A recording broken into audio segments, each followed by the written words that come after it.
Loans होते हैं या जो एसेट्स होते हैं ये दो तरह के होते हैं। लोन्स को दो तरह के एसेट, लोन एक एसेट है और एसेट दो तरह के होते हैं। एक होते हैं स्टैंडर्ड एसेट्स और एक होते हैं non performing assets. Standard asset मतलब ये कि जिनसे बैंक का भी कोई लॉस नहीं हो रहा है और रेगुलर बेसिस पे जो पेमेंट आनी चाहिए थी वो आ रही है। क्लियर है। और अगर वो नॉन परफॉर्मिंग एसेट डिक्लेयर हो जाते मतलब ये कि उनसे इंटरेस्ट और प्रिंसिपल अमाउंट अगर नहीं आ रहा है पर्टिकुलर किसी टाइम के लिए, तो वो जो है वो नॉन परफॉर्मिंग एसेट कहलाते हैं। तो नॉर्मल लोन है, समय से चुकाए जा रहे हैं, है ना, या फिर उसमें कुछ गड़बड़ है लेकिन वो नॉन परफॉर्मिंग एसेट अभी तक नहीं बने।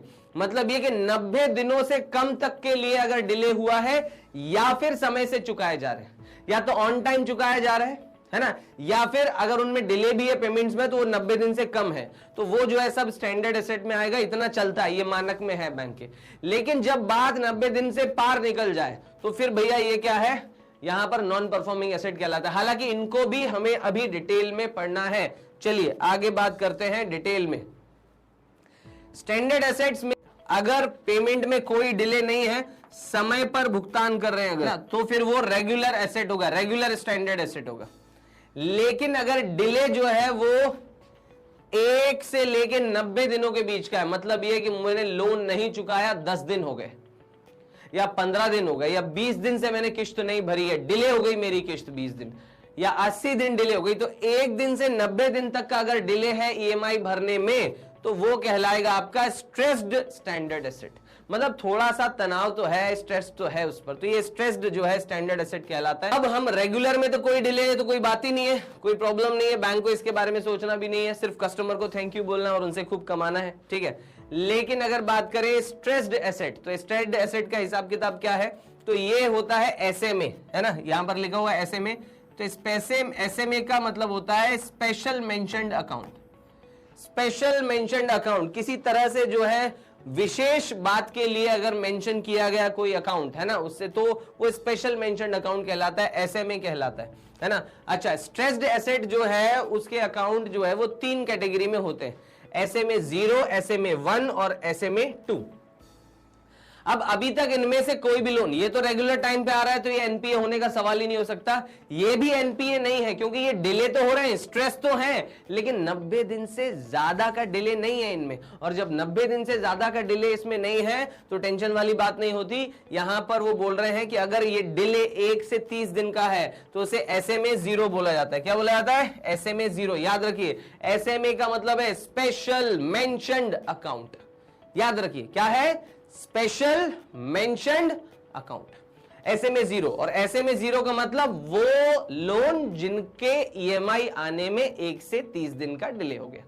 उसके बाद आती है एसएमए 1। एसएमए 1 क्या होता है? ऐसे लोन जिनकी ईएमआई भुगतान में कस्टमर ने 31 दिन से लेके 60 दिनों तक का डिले किया, वो कहलाते हैं एसएमए 1, मतलब स्पेशल मेंशन्ड अकाउंट 1। चलिए अब लेके चलता हूं आपको इसके आगे, मतलब कि नॉन परफॉर्मिंग एसेट्स की तरफ।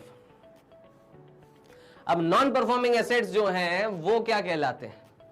तो भैया नॉन परफॉर्मिंग एसेट में यहां जो है 90 दिन का डिले है ना। मैंने बताया भैया लोन जो है वो 2 तरह के होते हैं, एक तो वो जो 90 दिन के अंदर जो है चुकाए जा रहे हैं, है ना, और एक जो वो 90 दिन का डिले जिनमें हो जाता है। तो जिनमें 90 दिन का डिले हो जाता है वो दूसरी कैटेगरी, ये है नॉन परफॉर्मिंग एसेट। 90 दिन का डिले हो चुका है मतलब ये नॉन परफॉर्मिंग एसेट तो बन चुका है। अब ये डिले आगे बढ़ता है तो एनपीए से ये क्या बन जाता है?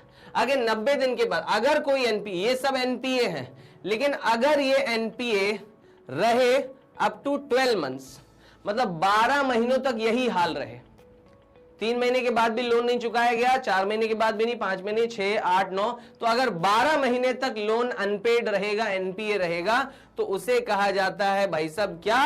सब स्टैंडर्ड एसेट। क्लियर है? कोई डिले नहीं है तो क्या है? Regular asset. अगर 1 से 90 दिन का डिले है तो क्या है? Stressed asset. और अगर 90 दिन के बाद भी डिले हो रहा है तो क्या है? सब स्टैंडर्ड एसेट।